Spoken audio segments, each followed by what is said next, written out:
Capítulo número 6, Diccionario de datos.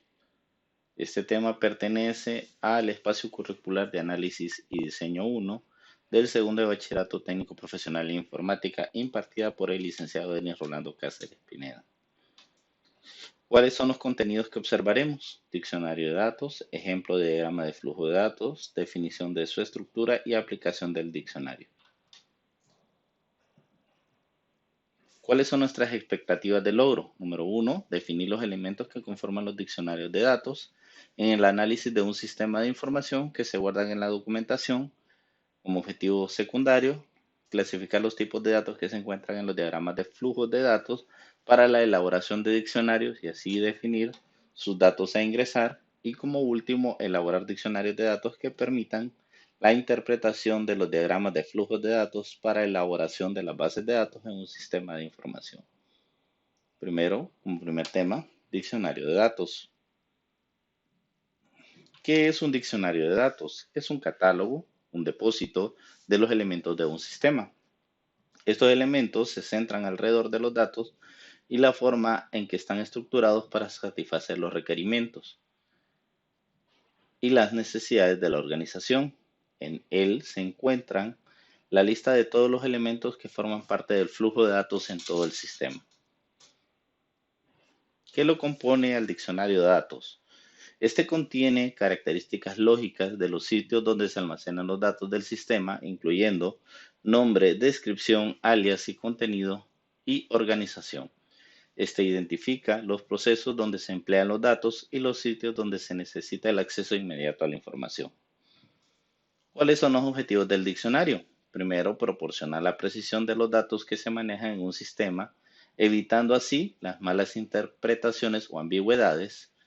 Define con precisión los datos de entrada, salida, componentes de almacenes, flujos, detalles de las relaciones entre almacenes y etc. Y ayuda al programador a orientar la información del sistema cuando no se cuenta con el personal de desarrollo que lo creó. En este caso, los diccionarios de datos también sirven como una orientación cuando, en este caso, el desarrollador del sistema o el analista no deja una documentación. El diccionario de datos nos sirve para referencia para indicar qué es cada uno de los elementos que componen el sistema. ¿Cuáles son los símbolos utilizados? El igual, que significa es definido como o está hecho de. El símbolo de más, que significa y, o sea, es un agregado. Los corchetes, que significan cero más cualquier valor preciso que esté dentro de este. El n, m, que significa nm o inclusive lo que está dentro de él. En este caso tenemos dentro de los corchetes unas rayas verticales que significan cada uno de los atributos entre las barras, se le llama barras, y luego tenemos entre los paréntesis que significa ítem, o sea que es opcional. Las comillas significan literales, que es un valor a utilizar, y los comentarios se agregan con dos asteriscos. Primero que todo tenemos las definiciones. Esta se utiliza al igual y se lea está definido por o está compuesto o significa para definir un dato. En este caso tenemos el ejemplo, el significado o contexto de una aplicación. Esto se documenta en forma de comentario, la composición del dato si está compuesto por otro y los valores que están compuestos que ya no puede ser descompuesto. Luego tenemos los datos elementales, por ejemplo, son aquellos de los cuales no hay una descomposición significativa. Cuando se han identificado los datos elementales deben ser introducidos en el diccionario de datos y proveer una breve descripción que describa el significado del dato. En el caso de que el dato tenga un nombre significativo, se puede omitir la descripción. Sin embargo, es importante especificar las unidades de medida que el dato puede tomar. Por ejemplo, tenemos el peso. El peso está definido por el peso del paciente al ingresar al hospital, que está dentro de los comentarios.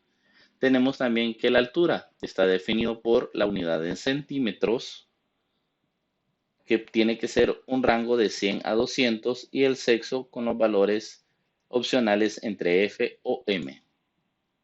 Tenemos los datos opcionales y un ejemplo de esto es aquel que no puede estar presente como un componente de un dato compuesto. Por ejemplo, tenemos la dirección. Tenemos la calle más el número más la ciudad, que es opcional, el país y el código postal. Luego tenemos los elementos de selección, que ya los vimos anteriormente. Indica que un elemento consiste exactamente en la opción o en el conjunto de alternativas que se muestran. Ejemplo, sexo, entre corchetes, femenino o masculino, separado por la barra o la raya vertical que les había dicho. Por ejemplo, tipo de cliente está compuesto por ya sea gubernamental o académico o industria o u otros. Luego tenemos la iteración, que se usa para indicar ocurrencias repetidas, ya sea de un elemento compuesto. Ejemplo, orden de compra, está con nombre y cliente, dirección de envío, más la composición del artículo. En este caso, una orden de compra siempre tiene que contener el nombre del cliente, una dirección de envío y cero más concurrencias en el artículo. Aquí tenemos otra donde se define de mejor manera, donde dice orden de compra está compuesto por el nombre del cliente, la dirección del envío, más de 1 a 10 artículos. Significa que la orden va a tener de 1 a 10 artículos. Si fuera de 1 a 100 sería 1, entre corchetes, el campo que se va a definir o la propiedad y el final. Ese es un rango. Luego tenemos un ejemplo, por ejemplo, la lista de seminarios está compuesto por título, número de versión, fecha y el detalle del seminario. Y el detalle del seminario está compuesto por día de la semana, la hora, el aula y la lista de estudiantes. Y la lista de estudiantes está compuesto por nombre, apellido y paterno. O la lista de seminarios está compuesto por el título, el número de versión, la fecha, más agregado en el detalle, día de semana, horario, aula, más el nombre y apellido paterno. Y aquí tenemos otras, por ejemplo, el número de versión, puede ser el dígito, tiene que llevar un punto. Y puede ser el dígito 1, 2, 3 o 4. Y el horario tiene que ser una hora de inicio y una hora final agregado. Y la hora de inicio también la podemos definir ya sea a las 9, a las 10, a las 11 o a las 12, etcétera. Luego tenemos un ejemplo de diagrama de flujo de datos para poder entender lo que es el diccionario de datos. Primero que todo vamos a plantear el problema. Este es una tienda de nombre Amparo S.A. que indica la venta de productos de bioseguridad a domicilio en la ciudad de San Pedro Sula. Su método de trabajo funciona de la siguiente manera, según la observación que se realizó. Primero, el cliente elabora su pedido a través de un formulario en línea. Como segundo paso, atención al cliente, imprime el pedido y los envía a bodega de suministro. Bodega confirma las existencias y envía las cantidades existentes a atención al cliente como una orden. Y en caso de que bodega observe que la existencia de productos es mínima, solicita compras de los productos mediante requisición o mediante pedido. Se llama al cliente confirmando como siguiente punto el número de pedido y la dirección en que se enviará. Seleccionar el método de pago, ya sea efectivo o tarjeta. Estos pedidos son acumulados en el área de distribución y se asignan mediante el listado al motorista. El motorista busca las ubicaciones y se confirma cada pago mediante recibos de pedido y ahí se hace el cuadro efectivo. Vamos a definir la estructura primero. Tenemos el diagrama de contexto. Siempre es importante que tenga el título. Y acá podemos observar que tenemos 5 entidades. ¿Cómo sé que son entidades externas al sistema? Porque son las que se interrelacionan. El cliente, el motorista, atención al cliente, que es el departamento, compras y almacén. Aquí podemos observar cómo inicia desarrollando un pedido.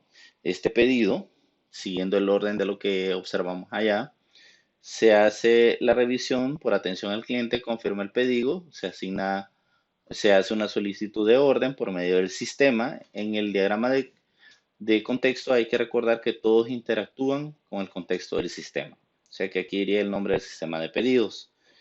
La solicitud de orden se envía. Esta solicitud de orden es- se viene y se muestran los reportes de pedidos a almacén. Almacén busca los productos. Esta da el reporte de la orden de los productos. Estos la revisan, atención al cliente, asignan una factura.